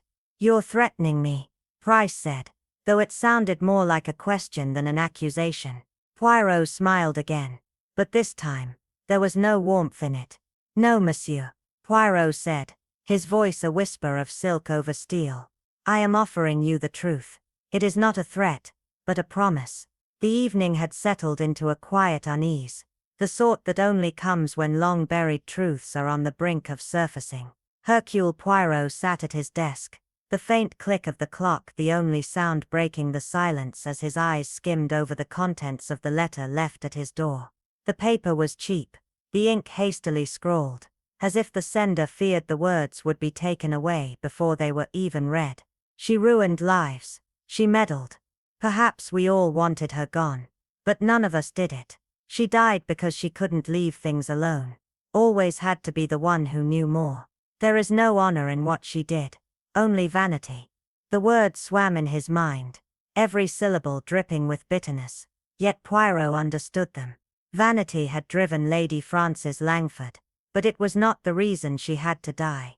It was the relentless pursuit of the truth, the way she had peeled back the layers of corruption that others had worked so hard to hide. A smile, faint but knowing, played on his lips as he folded the letter. Vanity, yes, but also the conviction to expose the untouchable, the powerful. Lady Frances had left behind a legacy, one that might have cost her everything, but which in the end had brought the truth to light. He had known it was a matter of time before the manuscript, her final unflinching confession, would see the light of day. A week later, in a move that no one had seen coming, Finch and Braxton Publishing announced the release of the ink that vanished overnight, the final, unedited writings of Lady Frances Langford. Within days, the book had sold out, and as readers devoured her revelations, some names were redacted, but not all. Those who had thought their secrets safe now faced the consequences, their lives irreparably altered. Yet, it was in the footnotes, unassuming but deliberate, that the true power of Lady Frances's final act was revealed. There, hidden beneath layers of printed words, was a dedication to the man who kept my truth alive. As Poirot reflected on the contents of the manuscript, he found himself confronting something far deeper than mere scandal. Her final work was not an eruption of one explosive truth, but a careful, deliberate unraveling of a web woven over decades, each thread pulled apart to expose a tapestry of lies that had once seemed unbreakable. But what caught his attention most was the final chapter, where the names of those implicated by Lady Frances's revelations were listed, not as a final flourish, but as part of a larger, deeper conspiracy. Among the names was Arthur Tresham, her late husband's estranged brother, a man who had vanished mysteriously years before. As Poirot read the details of this hidden family trust, revealed only in the first print run of the manuscript, he realized that this was not just a story about a corrupt politician or a powerful publisher.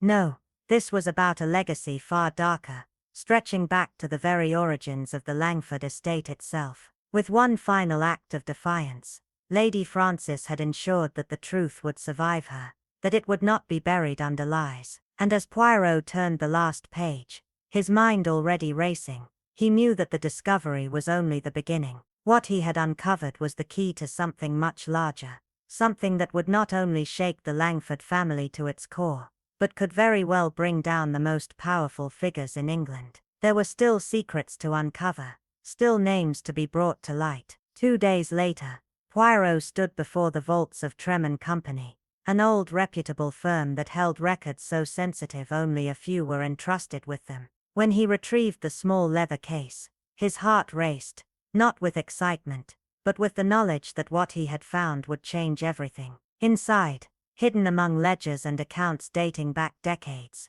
was a single envelope. Its handwriting, unmistakably that of Arthur Tresham, was dated 1922, the year of his disappearance. Carefully, Poirot opened it. The contents were simple yet damning.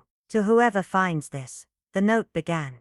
Know that my brother's wealth was built on deception. The estate, the land, it was all taken through lies. I helped forge the papers to claim it. I cannot live with what I've done. I leave this as proof. Do what you will with it. But understand this. The Langford name carries a stain I cannot remove. I am truly sorry. Arthur. The weight of the words hung heavily in the air. For the first time in years, Poirot felt the familiar stirrings of something deeper. A puzzle that, once completed, would expose more than just the guilt of 1 or 2 men. It would unravel the very foundation of a legacy built on lies. As the pages of history turned, the truth stood waiting. And Hercule Poirot, as always, was there to uncover it. Poirot sat in his dimly lit apartment, the late evening shadows stretching across the room, as he carefully laid out the envelope and the ledger before him. It was as though the pieces of a long-forgotten puzzle had finally clicked into place. The truth Lady Frances Langford had unearthed was now in his hands, a web of deception far more intricate than he had anticipated. Her manuscript, posthumously published, and now in his possession, revealed not just the betrayal of her late husband and Edwin Stroud's nefarious dealings, but a legacy built on falsehoods and manipulations stretching back to the very foundation of the Langford fortune. She had uncovered secrets that not even the Langford family themselves had dared to revisit, burying truths so deep that they had become the very pillars of their wealth. Frances Langford, in her final moments, had done more than expose the sins of the present. She had unearthed a hidden past that would haunt the family for generations to come. Her determination, her unyielding pursuit of truth, had been her final victory. Poirot sat back in his chair, the weight of her revelations settling heavily in his chest. A woman of singular conviction, he murmured, swirling his drink thoughtfully. In the end she did what none of us could. She made the past speak. The Langford family, once admired for its wealth and prestige, was now thrust into the merciless spotlight of public scrutiny. The scandal of Lady Frances's discoveries would echo through the halls of their estate, yet it was the far more subtle unraveling of lies that would prove to be their undoing. Poirot's curiosity, once satisfied, seemed to linger like a faint whisper, urging him to continue peeling back the layers of this intricate web.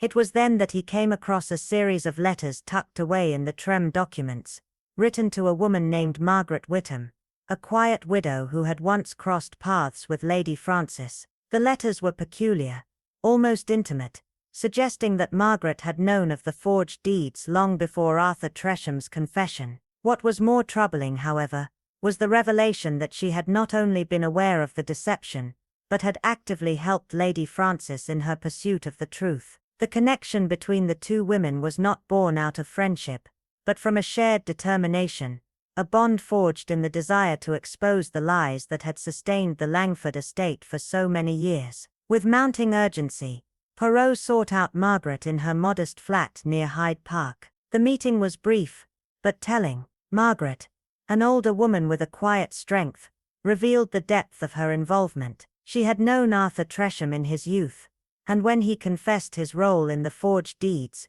he had turned to her for help. But Arthur's fear of his brother, the powerful and ruthless Langford patriarch, had kept him from confronting Lady Frances directly. He feared her judgment the most. Margaret confessed, her voice tinged with regret. She would have seen through his lies, but he couldn't bear to face her wrath. With this knowledge, Poirot was left with a deeper understanding of the emotional and moral complexities that had driven Lady Frances to expose the truth. It was not simply a matter of justice. It was about reclaiming integrity, about making the past confess its sins. As he returned to his apartment, Poirot carefully reviewed the final entries in Lady Frances's manuscript, each word meticulously chosen, each sentence a testament to her resolve. Her legacy would not be defined by the scandal she exposed, but by the courage it took to confront a past so entrenched in lies. Poirot made a note to himself in his small notebook, reflecting on her final message. Lady Frances had done more than uncover the past. She had forged a path for others to follow, a path paved with the difficult truths of what had once been hidden. And as he sat there, contemplating the depth of her discovery, Poirot knew that this was not the end.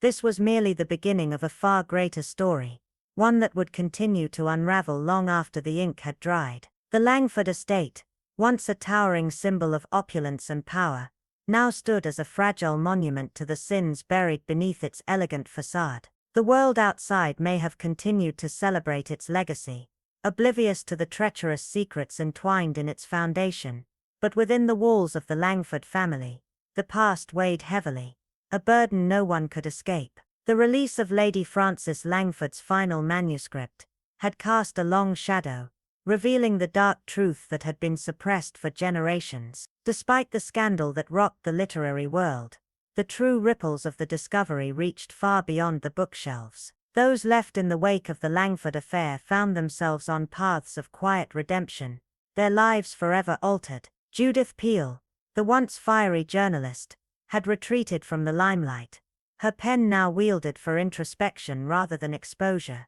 The book she released, The Quietest Room, was a stark contrast to her earlier work, no longer aiming to tear down the walls of others, but seeking to rebuild her own understanding of truth and betrayal. Miles Dalrymple, once a shadow of self-doubt and moral compromise, had disappeared from the public eye, retreating to the countryside where he embraced a life of teaching. The students who sat in his lectures saw only a man dedicated to precision and integrity, far removed from the chemist who had once stumbled in the face of scandal. Major Bernard Cray, the boastful soldier turned reluctant author, found peace not in words but in nature. His memoirs were forgotten, and his legacy was reduced to a quiet life spent tending to a garden where bold flowers bloomed defiantly, a reflection of a man who had traded pride for peace. And then there was Edwin Stroud.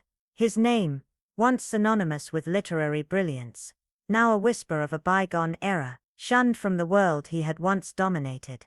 He lived out his days in obscurity, his past actions haunting him more than any public condemnation could. As for the Langford estate, it stood in quiet neglect, the halls that had once echoed with the laughter of writers and critics now silenced. The gardens, once manicured with precision, now grew wild, as though nature itself sought to reclaim what had been so carefully crafted by human hands. And amidst this decay, Lydia, the once loyal maid, became the reluctant keeper of the estate, guarding its empty rooms and silent history. The estate no longer a beacon of intellectual gathering, transformed into a sanctuary for those seeking solace. It whispered of lost truths, and the heavy cost of ambition, a place where the past was no longer hidden but laid bare for those brave enough to listen. Poirot, reading these developments in his quiet London apartment, pondered the nature of legacies. They are not found in grand gestures, he mused, but in the quiet acts of redemption, in the small steps taken when the dust settles and the world moves on. Lady Frances Langford's legacy was not in the scandalous truths she revealed, but in the way those truths shaped the lives of those who came after her. As he closed the final page of Lady Frances's manuscript, Poirot felt a faint smile tug at his lips, a smile born of the quiet satisfaction that justice, though often delayed, had a way of finding its mark, no matter how many years had passed. Months had passed since Lady Frances Langford's manuscript had left the literary world in awe, yet her revelations continued to haunt the corners of society, her name a quiet echo that never fully dissipated. The public moved on to newer scandals, their attention shifting elsewhere, yet within the closed circles of academics and writers, the Langford name persisted, transcending its association with wealth and power to become a symbol of both courage and caution. It was no longer just about her scandalous past, but about the resonance of her words, the weight of her decisions. Lady Frances, who had never sought fame, became an unspoken legend. Her posthumous manuscript had been dissected and debated, its every nuance examined, with some questioning the ethical boundaries of posthumous revelations. Yet beneath this scholarly discourse was the more personal legacy she left behind, one of quiet strength and resilience. Judith Peele, who had once been the sharpest critic of others' truths, now sought her own. Her voice, once loud and unforgiving, fell into silence after the Langford affair. Rumors swirled that she had embarked on writing her own memoir, yet when she re-emerged, it wasn't with scandal, but with a book of profound introspection.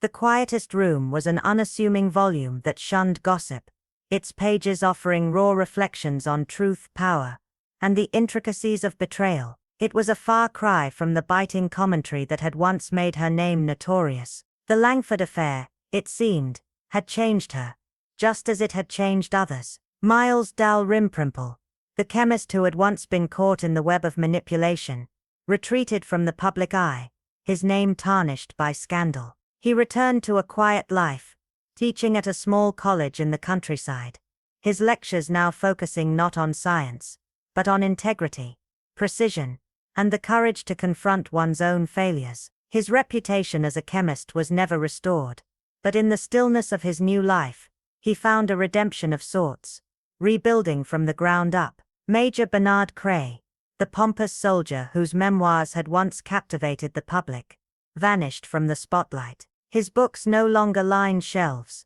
and his name faded from literary gatherings. He spent his days in a small village, tending to a garden where vibrant flowers bloomed with the same pride he once wore as a badge of honor. Though his past remained a mystery to many, those who knew him saw only the quiet beauty he now cultivated, his legacy reduced to the delicate petals of his flowers. Edwin Stroud, whose name had once been synonymous with editorial brilliance, now lived in obscurity, his career destroyed by the scandals of forgery and betrayal. His former colleagues, once enamored by his editorial insight, now spoke of him only in whispers, his name becoming a cautionary tale in publishing circles. His life became one of silence, an absence as profound as the words he had once written, a man erased by his own choices. The Langford estate, once the center of literary gatherings and intellectual debates, now stood in near solitude. Lydia, the loyal maid, remained as the estate's caretaker, though the halls no longer echoed with the chatter of writers and critics. The ivy crept higher, and the once manicured gardens grew wild.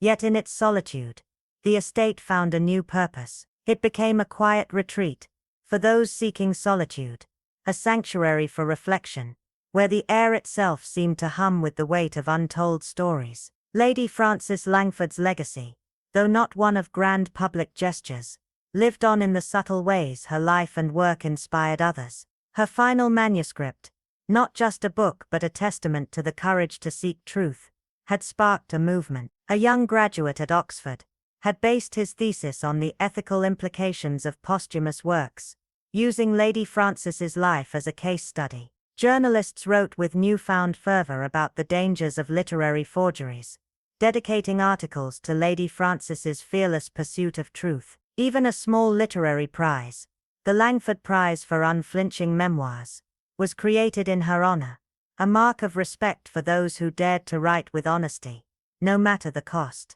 But it was the quieter, more intimate recollections that truly sustained her name. Lydia, her devoted maid, wrote her own account of Lady Frances's life, not one of scandal but of simplicity and kindness. Her handwritten memoir, filled with small but poignant memories, found its way into bookshops, where it was embraced by readers who saw a new side to the woman behind the mystery. This unpolished collection became, in its own way, a part of Lady Frances's enduring legacy. The Langford Literary Trust, established from the modest royalties of Lady Frances's final book, began to support emerging writers, offering grants to those whose work focused on transparency, justice, and integrity. Each grant recipient received a note that bore a simple phrase, "In the name of truth, with gratitude to Lady Frances Langford." The trust operated quietly, with no fanfare, but its impact was deep and far-reaching. In his London apartment, Poirot read of these developments with quiet satisfaction. The case had been solved, the culprits exposed, but the true mystery, the legacy of the Langford affair, remained unfolding with each passing day. One morning, as he sipped his customary tisane, Poirot received a letter from a young writer, Anna Mortimer, the latest recipient of the Langford Literary Trust grant. Her letter was brief but heartfelt. "Dear Mr. Poirot, though we have never met, I owe you a debt of gratitude. Without your dedication to uncovering the truth about Lady Frances, her story and her name might have faded into obscurity. It is because of her, and in no small part because of you, that I am able to tell my own story. Thank you." Poirot smiled as he set the letter down. He folded his hands and reflected quietly on her words. "A name," he mused, "is not carved in stone or etched in ink. It is carried forward by those who remember, and sometimes it is made eternal, not by what one leaves behind, but by what one inspires in others." Years had passed since the iron gates of Elmridge Hall had last opened to the public, and though its grandeur remained untouched, a different silence now blanketed the estate. No longer the hush of secrets, but the stillness of reverence. Once a place marred by scandal and shadowed whispers, Elmridge had been slowly reborn under the quiet stewardship of Mara Ellison, the last living confidant of the late Eleanor Vale, the estate's enigmatic former owner, and a revered literary figure, whose final manuscript had rewritten not just reputations, but history itself. Mara, now grey-haired but sharp-eyed, had transformed the crumbling halls into a haven, not for guests, but for the written word. Rumors had spread quietly at first, that if a writer sought truth, if they wished to peel back the veil between perception and reality, then Elmridge would welcome them, provided they came with purpose, not pretense. It wasn't listed on any official registry, nor advertised in glossy brochures. You found your way to Elmridge the same way Eleanor Vale had uncovered her truths, by instinct, by obsession, by following the trail of something unresolved. And one golden morning, under the amber stretch of an early autumn sun, a new group of writers arrived. They were not tourists, nor pilgrims. They were seekers, chosen by the newly formed Vale Fellowship for Literary Truth. Each had their own ghosts, hidden pages, and unanswered questions. Some were acclaimed poets on the edge of silence, others investigative journalists, who'd seen too much and said too little, and one, a trembling young novelist, had written a book so brutally honest, it was banned before it was printed. Mara greeted them not with fanfare, but with tea and truth. In her low voice, she spoke not of Eleanor's fame, but of her fire, the nights she'd raged against falsehood, the mornings she wept over a single perfect sentence, and the mirror in her study, which had not reflected faces, but choices. That mirror, legend said, was the last thing Eleanor Vale had stared into before sealing her final manuscript and locking the room behind her. It remained untouched. The writers, now silent, began to feel it. The weight of a legacy not built on celebrity, but on consequence. And so they began their work, not as creators but as guardians of something greater. 3 years after the unveiling of Eleanor's last truths, a letter arrived for Alaric Gray, the reclusive investigator whose discreet brilliance had helped validate her manuscript's claims. The Vale Fellowship requested his presence, not to solve a crime, but to commemorate clarity. A new wing, the Eleanor Vale Truth Archive, would be opened in her honor. Alaric, reluctant and restless, returned. Elmridge had changed again, no longer haunted, but hallowed. The air felt lighter, but the shadows deeper, as if the house remembered all that had passed within its walls. Volunteers trimmed roses. Eleanor once bled her fingers planting, and in the library, now alive with whispers and scribbled notes, truth was not simply studied, it was pursued. As Alaric passed the study door, still locked, he paused. Something flickered behind the glass. A reflection that wasn't his. He did not look twice. Some truths, even when named, are not done with us. And as the manor breathed with new stories and hidden reckonings, Elmridge stood, not as a monument to what had been revealed, but as a reminder that the most dangerous truths are the ones we carry quietly, waiting for the moment they finally demand to be written. Hawthorne Grange had once whispered secrets through its narrow halls and creaked beneath the weight of long-buried truths, but now it breathed a different kind of life. One forged not from silence and shadows, but from reverence and rebirth. The newly christened Althea Grange, renamed to sever its darker past, stood poised like a monument caught between memory and meaning. Its ivy-draped walls no longer guarding secrets but nurturing voices.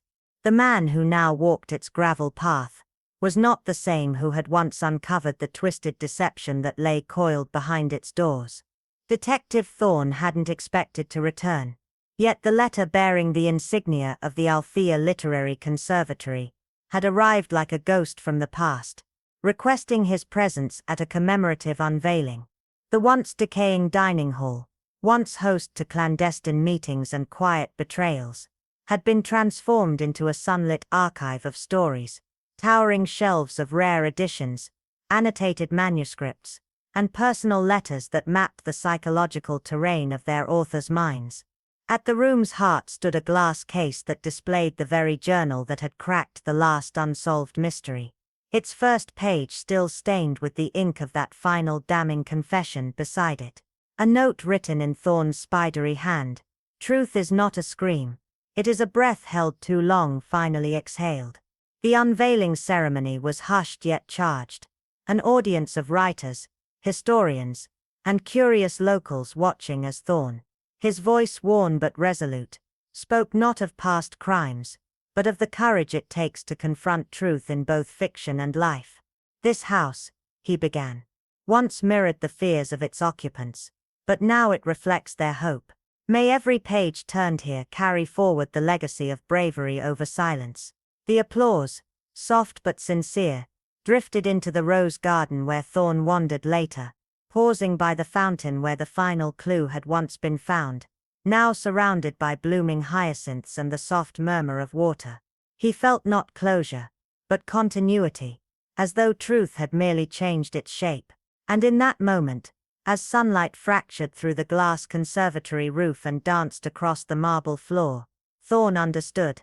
Althea Grange no longer held ghosts, but echoes, each one a reminder that mystery may fade, but meaning endures. The estate now known as Elmridge Hall stood bathed in golden twilight, no longer haunted by the echoes of past deceit, but instead quietly alive with a new purpose that pulsed through its freshly painted walls and whispering garden paths. It was here, on the final evening of the commemorative week, that Detective Adrian Vale prepared to depart. A man once entangled in the darkness, that had clung to this manor like ivy, now walking freely through its corridors transformed. A curator from the newly formed Elmridge Writers Guild approached him with reverence, offering a richly bound anthology of the late Eleanor Brant's rediscovered works, her name embossed in deep gold across the spine, shimmering faintly beneath his fingers. Vale accepted the gift solemnly, thumbing through the pages that once bled truth in a time where lies were easier currency. Outside, the courtyard buzzed with the quiet energy of creation, writers murmuring inspiration, exchanging drafts, their voices drifting over flower beds Eleanor had once tended in secret. The roses, now fuller than ever, bloomed in shades of flame red and frost white, defiant in their beauty, each petal like a confession surrendered too late. Vale paused to admire them, thinking how truth, like those roses, could push through even poisoned soil, and still bloom defiantly. A young woman approached hesitantly, notebook clutched tightly to her chest. "Mr. Vale," she asked, her voice barely rising above the breeze, "do you think Miss Brant ever regretted it, revealing everything?" Vale's eyes softened. "Regret is the twin of courage," he said. Eleanor knew the price of truth, and she paid it, not because she believed she'd be understood, but because she believed someone someday might. The girl nodded, a quiet fire lighting behind her gaze, and Vale saw in her the same storm Eleanor once carried behind her smile. As his car pulled up the winding drive, he took one final glance at the manor, the library lights still burning, the fountain gurgling softly, as if whispering secrets now freely told. Back in London, his apartment welcomed him with a familiar hush. He placed the anthology beside the locked case file that had once exposed a family's unraveling, and lowered himself into his chair, the city murmuring like a memory beyond the window. He didn't speak for a while, only let the silence stretch, until at last he murmured, as much to the shadows as to himself, "The truth does not demand applause, only space to breathe." And in that breath, he felt it, the quiet end of a chapter, and the echo of a legacy that would not fade.